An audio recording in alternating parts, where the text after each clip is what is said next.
In 1961, President Kennedy called on all Americans to rise to the challenges of the day. He knew that success depended upon the unity of efforts throughout the federal government and the nation. The Greater Boston Federal Executive Board, one of 28 across the country, fosters communication, coordination, and collaboration with federal, state, and local government agencies.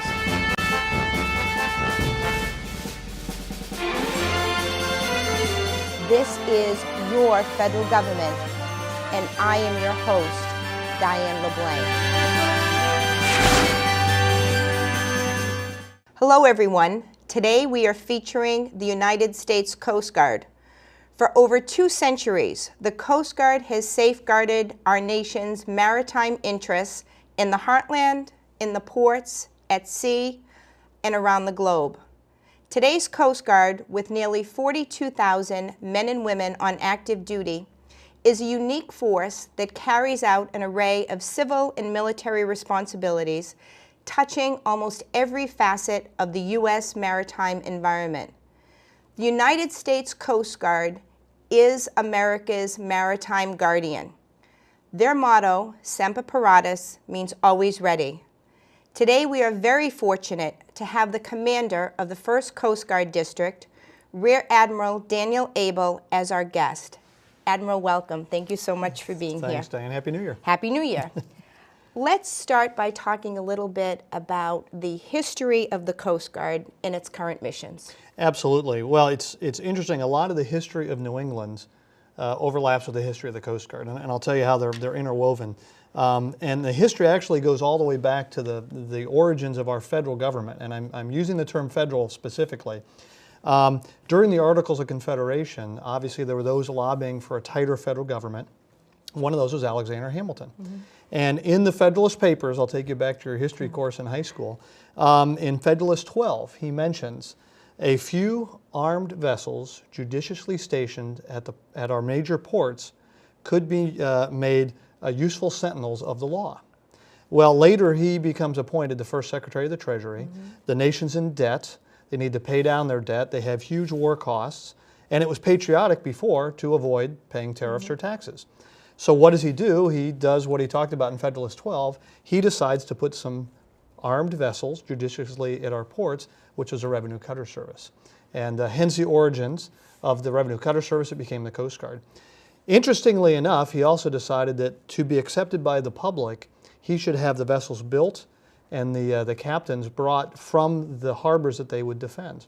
So the first revenue cutter was built in Newburyport, the Massachusetts. She was captained by John Foster Williams, a sea captain from Boston, and she patrolled New England as one of their own. So the acquisition and the appointment, I don't want to say was political, but even in 1790, Alexander Hamilton was thinking, how would you have a military service accepted to basically, revenue tariffs as things came and went in the ports. So that was the beginning. Yes. But there have certainly been many additional key points in the history to bring us to current day. As you watch the progression of the nation, pretty much anything that maritime happened, someone thought, hey, the Coast Guard ought to be involved. In 1915 was when the Revenue Cutter Service was merged with the Life-Saving Service. Later, the Lighthouse Service was added, the Steamboat Service, a number of different that then became what we call the Coast Guard today. 1915 was the actual origin of the term Coast Guard. And our commandant used to joke that if it's federal and wet, it's probably the Coast Guard, because we do span a great deal as far as those types of things. And then when you look forward as far as major events, even within our lifetime, as far as the Exxon Valdez, the Coast Guard, although we always had a maritime protection role, it became much more preeminent as far as protecting the environment. And then 9/11, port and waterway security, homeland security. We've always had that mission. It was stressed a little more. And then Katrina, we talked about being prepared for a major event. So every time the nation is posed one of these events, it seems like your Coast Guard seems to add missions or maybe change of focus, but it's always been the nation's maritime first responders, and that's our traditional mission since 1790. Well, and you mentioned some key events that have affected people across our country, Right. and across the world. And the Coast Guard is really unique in our nation in that it is simultaneously a military entity and a federal law enforcement agency. Yes. To talk about that. Right, yeah, it's an interesting blend, and we're the only agency that has a foot in both camps, if you want to call it that. We do belong to the armed forces. We're under Title 10, and we can take orders from national command authorities. And we're also like federal marshals. We can arrest people and enforce laws. And probably a good intersection or demonstration of the dual roles is right now, if you ever fly into Washington, D.C. and go into National, obviously it's very tight where the airplanes are allowed to go. And NORAD, the command that I was just at before I got to Boston, patrols the skies with jets to make sure that planes don't come too close to the White House, the Capitol, and the monuments. The Coast Guard mission for a low, slow threat is at the helicopter role. And it allows the Coast Guard to launch under the NORAD authority as military, but then we could land behind the civilian plane that was very confused, go up and arrest them because we have law enforcement authorities. So it just shows the dual role we have.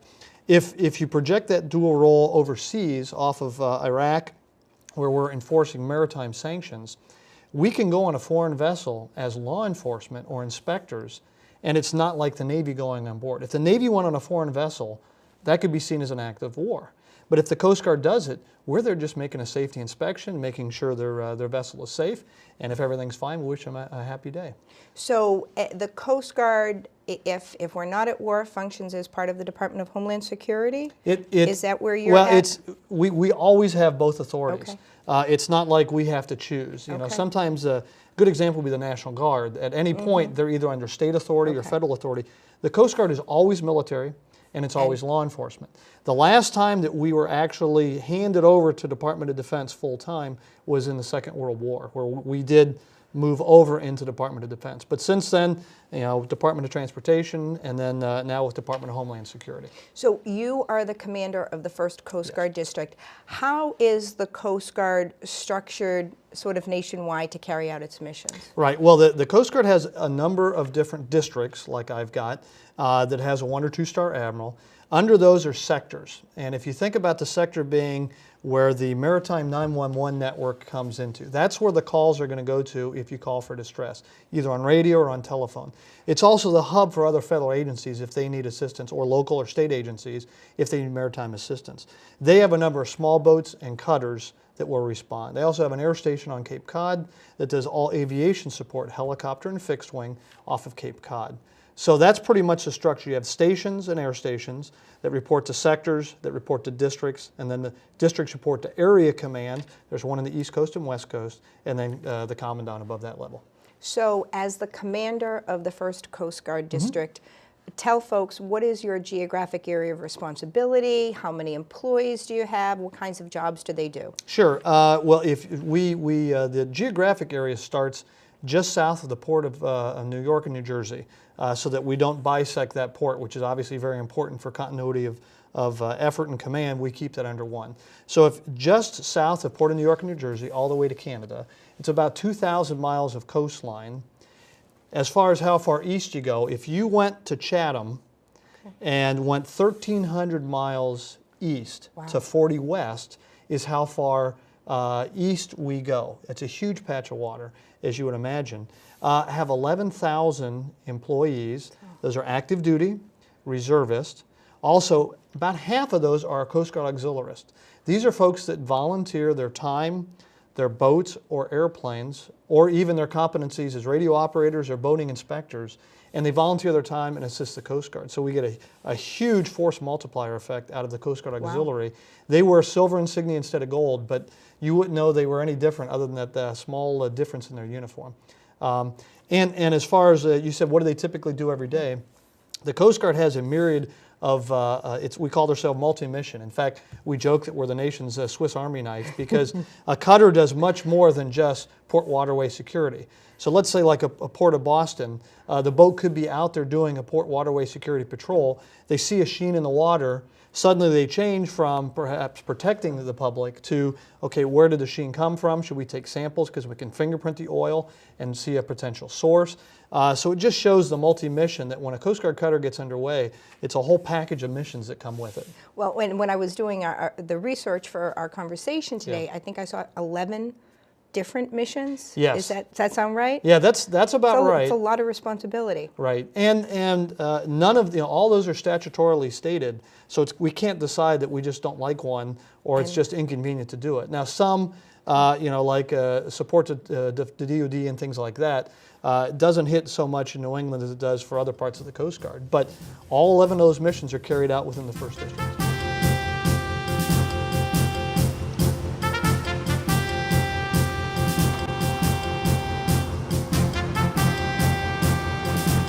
Today, we're on one of the 11 65 harbor tugs that are in the Coast Guard. We're hull number 8, so we're the 8th one. Primary missions are ice breaking and aids in navigation and ports, waterways, and coastal security. We have 86 fixed aids in the area. So each aid has a 2 to 4 year interval. We have to go and check them out. If there's any discrepancies with them, the light's not flashing properly or the day boards are missing, we'll go out and replace them. On the wintertime, we do domestic ice breaking. So we break out down the Town River, down a little south by Quincy, behind the airport, and really anywhere that really needs any ice breaking. All the boats can't get in or out. A lot of fishing vessels around here still, the harbor masters need to get in and out, so that's what we usually break the ice for them. In search and rescue, or if vessels out there taking on water and they're in need of assistance, and we'll be able to take care of that. Along with that, there's other salvage companies that are able to do the tows, but if the vessel itself is in immediate distress, then the Coast Guard will take over. First, what we saw was they did some personnel transfers with the station's new 45 RBM small boat. They did a couple personnel transfers, usually, instances where they'll need to transfer personnel from one ship to another or one boat to another. And the first thing you want to do for a personnel transfer is you want to get the boats in a similar course and speed, match the course and speed. Obviously, you want to rig fenders on the side, as you're coming alongside, and the vessel that's going to be approaching to transfer or to recover the person off the vessel you're coming alongside of, you match that course and speed. You close your gap and come alongside and make contact with the boat that you're going to be coming alongside of, and you just keep your position along that boat, and then once it's safe, let the personnel over or come onto your vessel. And then once you got either the people on the other boat, transferred, then you just slowly increase speed and then veer off. So that opens up the gap and make a safe getaway. Then once we left there, we went to into some towing evolutions. First thing they want to do is they want to get their deck ready to go to get their tow lines, set up their heaving lines attached. They'll make their approach around the cutter, make sure there's nothing, in real life situation, it's you want to make sure there's no debris or anything, that's in the way. Then they'll make their approach. It depends on if they want to do a crossing the T's, whether they'll cross their bow, or if they want to do a parallel approach, and that's all depend on the operator and the weather conditions. And they'll come alongside and get within a distance that they can have their crew members clear the heaving lines. And once they give that command, our crew members on board will recover that heaving line and pull in their tow line, attach it to our bit. And once they got attached, stand clear as the other boat makes up their tow line and makes way. And then from there, it's just whether listening to their commands, whether when they want us to disconnect or what, if they want to do alongside tow.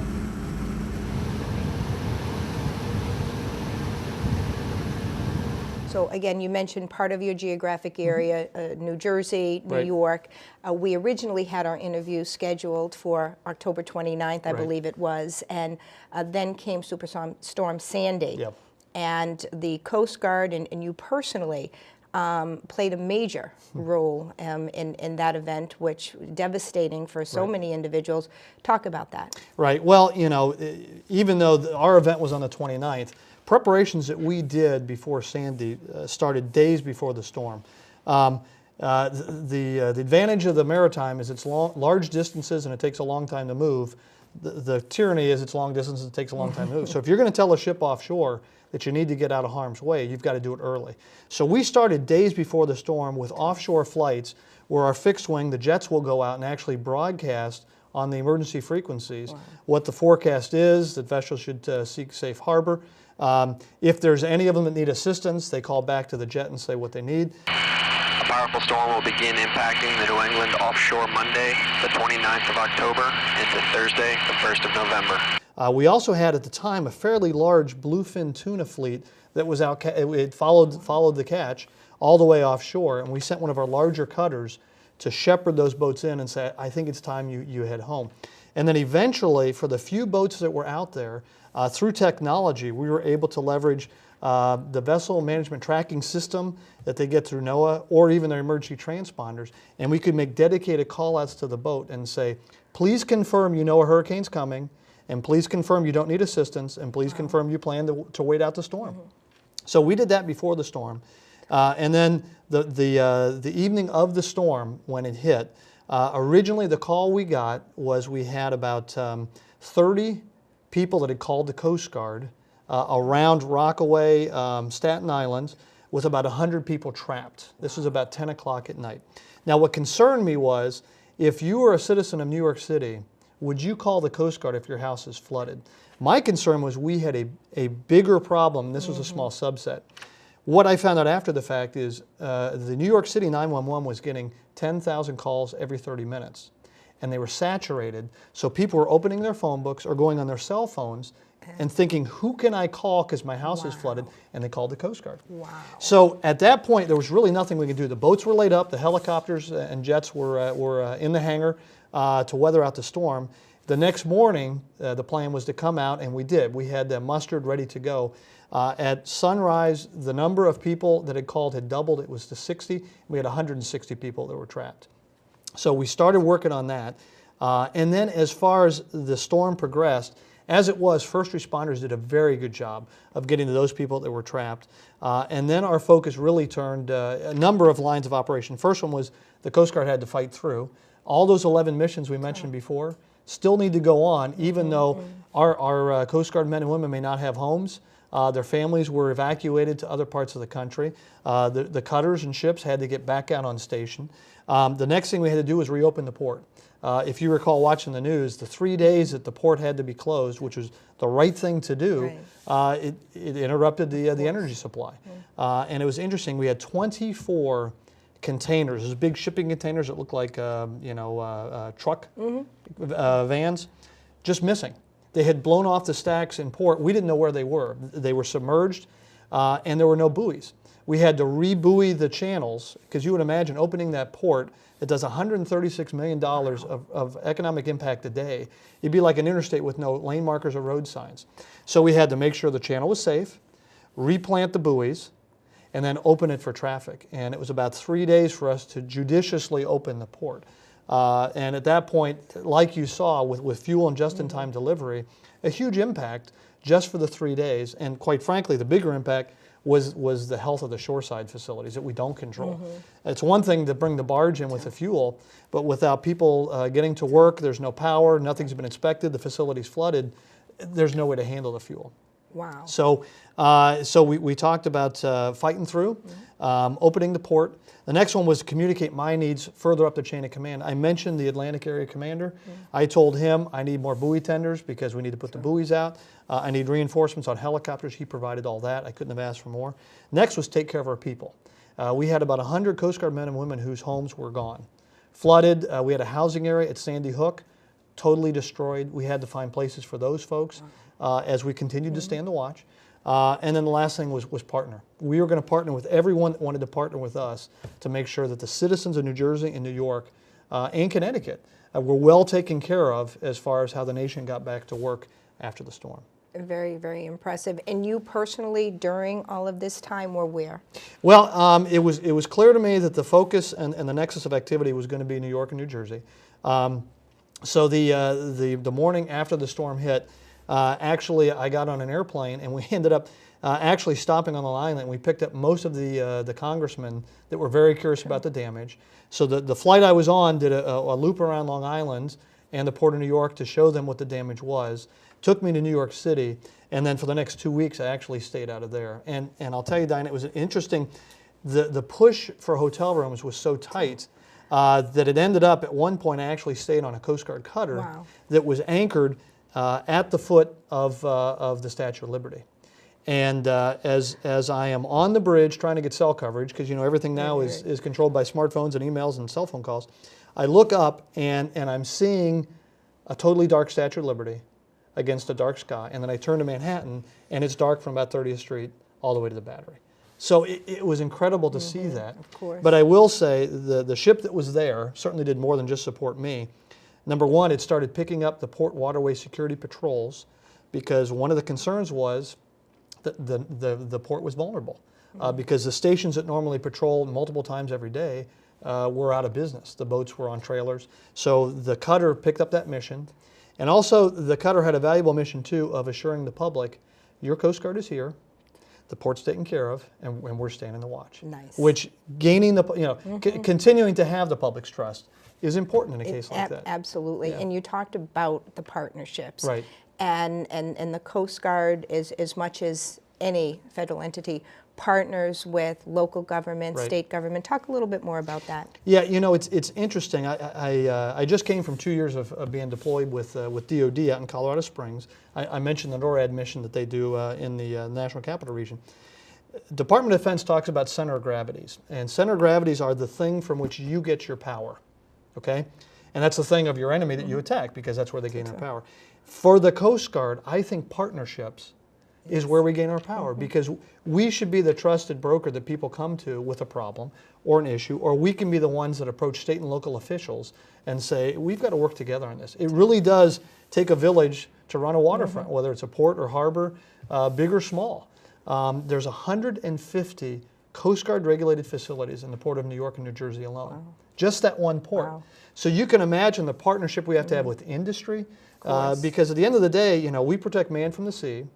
We protect the sea from man, and we deny the sea for those who would use it as an avenue to harm the nation. And all those are missions that overlap with industry, local and federal and tribal communities as well. Well, one of the reasons that we do this show is to let the public know about what the particular federal agency that we're featuring does. And again, so many missions that you've talked about. I think perhaps what most people know the Coast Guard for are the search and rescue missions and actually saving lives, responding to, you know, folks who are in distress.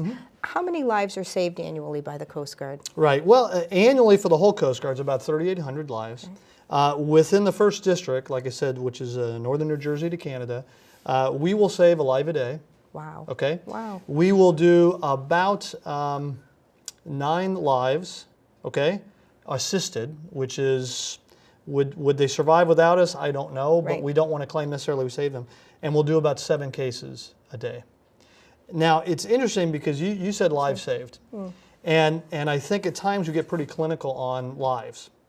You know, when you think about sons, daughters, mothers, fathers, grandmothers, uncles, aunts, and even I fall into it too, you lose the fact that means, you know, every day there's going to be somebody around because we stood to watch. And they went home to their family. Exactly. Which gives you just a great feeling as far as what the Coast Guard does. Nice. You know, in reading about your background, and I'm going to delve a little bit more into that in a little bit, I came across Rescue 21, a project that you were instrumental in. Talk about that a little bit. Yeah, it's you know, I was a career pilot. And so I was the victim, if you want to say, of a really antiquated system of how you notify the Coast Guard and how the Coast Guard talks amongst its command centers and the helicopters and boats that are out there. To the point where when I was in San Francisco, we did not know if we got a SAR case, a search and rescue case, if it was in the bay or offshore. Wow. Because we had no direction finding on any of those antennas. So you would just say, well, this antenna got a SAR case. It could have been this way, this way, this way. You didn't know. So what Rescue 21 did was, number one, it made sure we had seamless coverage up and down the coast because there were blank spots where you call the Coast Guard, nobody would hear you, as well as having direction finding.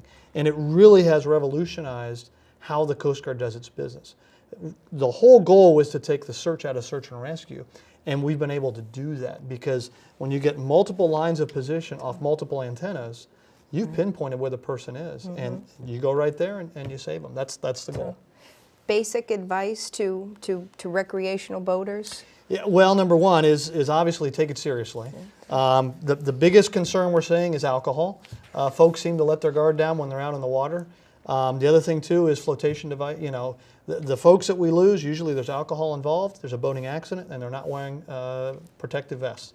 And now industry actually has some very low profile personal flotation devices. You don't even know you're wearing them. Wow. You know, with the inflatable toggle and that kind of stuff. So it's not the old bulky life jackets that we all know about. And also I would say, make sure you file a float plan. I don't know how many times we get called with a wife or a son or daughter that says, my father has gone out or my husband's gone out. What does his boat look like? I don't know. Where does he fish? I don't know. Where do we even start looking for his boat and trailer? I don't know where he puts in.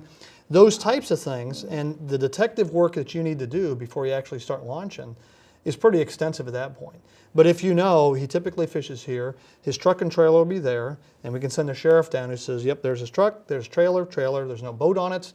You know, we talked to other folks, yeah, I saw him get underway around this time, and then we can kind of narrow down the search. So file a flow plan and let people know when you're going to be back. That's a huge help there. Somebody wants to get more information on doing this right, filing a float plan, where can they go? Well, the first thing you can do, I mean, obviously you can just Google the Coast Guard, and you would end up with the contact for your local Coast Guard as far as filing float plans or working with the local station, things like that. What are your priorities here in the Northeast? Yeah, you know, I've been fortunate for being as old as I am. I've actually served in 14 different Coast Guard units, and I've had the good that I've really enjoyed, and some places that I thought, boy, this was not the place that was run as well as it could have. So when you move into a position that I've been fortunate to be in, where I've got 11,000 folks working for me, you can't be there at all times to give advice. So my goal is to give kind of some global overarching focus. And the first thing is we're going to be professionals of our trade. Which the thing there is, you know, we should never take our eye off the fact that when someone calls someone in this uniform, what do they expect? A master aviator, a master mariner, a master marine inspector, a master pollution responder. I mean, that's what they want, and that's what they're owed. And so the first thing is to make sure we never take our eye off the ball, that the nation deserves professionalism. And the Coast Guard, you never know when that case is going to happen. And when you come in at daytime, let's say the watch relief is at 3, you don't know if 3 hours later when the search and rescue alarm goes off, if that's going to be the time, your Super Bowl event of your career, really, that you're going to look back at your retirement and say, that was the most I was ever tasked, and I was up to the call, and our crew got back safely, and we brought back the subject of the search. So you always have to be atop your game. The second one is a creative and supportive team. There's lots of ways to do things in the Coast Guard, and we need to look out for each other and look for smarter ways to do things. And the last one is the trusted partnerships I talked about. We have to build and strengthen those trusted partnerships, particularly before the bad thing happens. You plant those seeds with the Adjutant General or the head of emergency response for the state or the locals. Then when something like Sandy does happen, you know each other's cell phone numbers, you know each other's first names, you can call up and say, hey, I'm here for you, how can I help you? Can I come visit you? Let's talk and build, you know, continue to build those relationships. Always ready. Absolutely, Semper Paratus. Always ready. Yeah. Now, New England is well known for it being a fishing industry area. What role does the Coast Guard play in commercial fishing? Right. A number of roles. One is to ensure a level playing field. We don't make the regulations, but we enforce the regulations. And it's a balance between keeping a vibrant industry, which is important to the nation, as well as making sure those that violate the laws are held accountable. Another area we're into, obviously, is search and rescue. Fishing takes folks far offshore, and when they get in trouble, we're there to help them. And then the last part that actually has a little bit more focus on it because of some recent regulation is commercial fishing vessel safety, which is when we come on board and we say, okay, you got to show us your emergency transmitter that floats off the boat and signals the satellite. It's a huge advantage if we have that for a case. Show us your survival suits. Show us your life jacket. Where's your fire extinguisher? All these things, which at the end of the day, the feedback we're getting from the fishing industry is, it really is good you're asking me about these things because it really does make us better. And we're seeing more and more the search and rescue cases where it would have been an overdue a day later where somebody said they didn't come back to 12 hours earlier, the emergency transmitter goes off, It's pinging off a satellite. We go right out there. We circle overhead with a helicopter jet, or we bring a boat out, and they say, hey, my engine conked out. Can you help me? And we render assistance right there. Wow. Again, taking the search out of search and rescue. You've talked about some of your assignments, but let's go back to the beginning. What made you choose a career with the Coast Guard? How did it start? Yeah, well, I grew up in an Army family, and so I guess the whole ethos of serving your country and serving in the military was strong. One of my father's tours, we were in a joint housing area. And on one side of us lived a Coast Guard aviator, and the other side was a Coast Guard mariner. Wow. And the two Abel boys, my brother went into the surface side of the Coast Guard as a Coast Guard a mariner, and I went into Coast Guard aviation. And I've been pretty much helicopters my whole career. And then as I got more senior, you mentioned Rescue 21. I had a chance to be program manager of that. And then this most recent tour, after I finished at Air Station Cape Cod, being the commanding officer out there, really was an interesting role for the Coast Guard out in Northern Commands, which is NORAD, Northern Command. And after 9/11, the Cold War NORAD was expanded to all things Homeland Security and Homeland Defense. And the decision was made after they stood at the command that the Assistant Director of Operations should be a Coast Guard Admiral. Because the intersection of, you know, first responders with Makes military, sense. Yeah. who do you get? Like you mentioned, somebody that's got this unique constitutional ability to be a law enforcer as well as military. And so I did that for 2 years. It was a fascinating tour, seeing how Department of Defense helps with putting out firefighting, some of the missions we took on. It really was pretty neat because when things get really bad, they turn to the military, and then the military needs to be there a second later. Assignments which have all prepared you well for your current role. I think so. Yeah. I mean, I certainly miss flying, but occasionally I get down to the Cape and they let me go airborne again. Now, what advice do you have for somebody that might be watching that's considering a career with the Coast Guard? Well, the first thing I would say is be patient. Like all the armed forces right now, it's a long wait to get in the Coast Guard. Most people are staying in the Coast Guard, number one, because it's great work. Obviously, I'm a cheerleader. I enjoy being in the Coast Guard. And the economy, obviously, is telling folks you might want to stay in the military if you get the chance. So be patient. It may take a year or 18 months before you can get into the Coast Guard.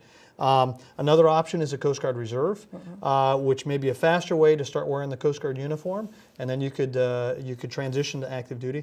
And the other one, too, is a Coast Guard Auxiliary. I mentioned the fact that we've got, in the district, we've got 6,000 men and women that volunteer and wear the Coast Guard uniform and do volunteer service with the Coast Guard.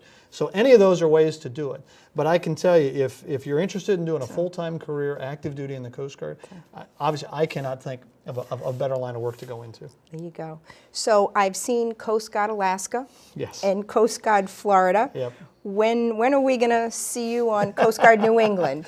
Well, it's great that we're getting some visibility on both of those programs. And it's funny because Al Roker actually was at a very recent Coast Guard event, and we honored him because he's a producer of both those shows. So as far as, and his story was, when I thought of the weather, I thought who was affected more by the weather than the Coast Guard. And so that's how we started the Coast Guard Alaska. Now we have been in Wicked Tuna, which is a show, and Deadliest Catch. We've had folks from New England make those shows.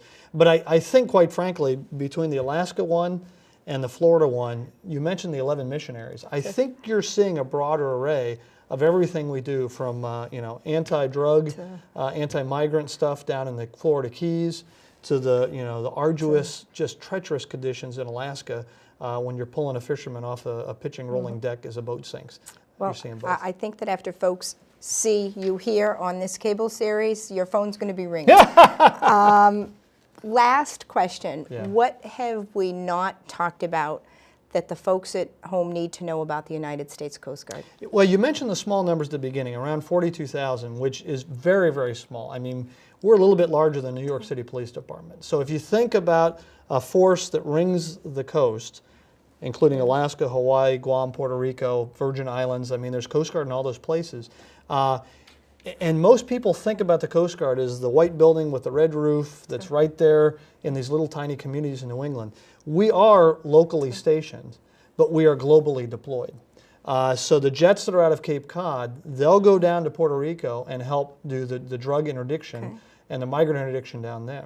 We have 400 Coast Guard men and women that are stationed over in the Persian Gulf right now, enforcing the UN sanctions and actually protecting the oil rigs from which the country gets the bulk of its revenue so it can get back on its feet now that it's trying to rebuild. So those types of things, I would say, while most people think of the Coast Guard as the home game, many people don't realize the away game where we are globally deployed, helping the nation in those small niches where only a law enforcement and a military force could be. Sir, thank you. Thank you so very much for your service. Thank you. And thank you to the men and women that you served with. Thank you, and thanks for recognizing their service. Excellent. Thanks. So, again, I want to thank Rear Admiral Abel for being with us today and for helping us to better understand the work of the United States Coast Guard and the role it plays as a military force and a federal law enforcement agency that protects our nation's maritime interests, protects our homeland, and saves lives. I thank you for watching, and I hope that you will continue to join us as we feature other federal agencies on your federal government.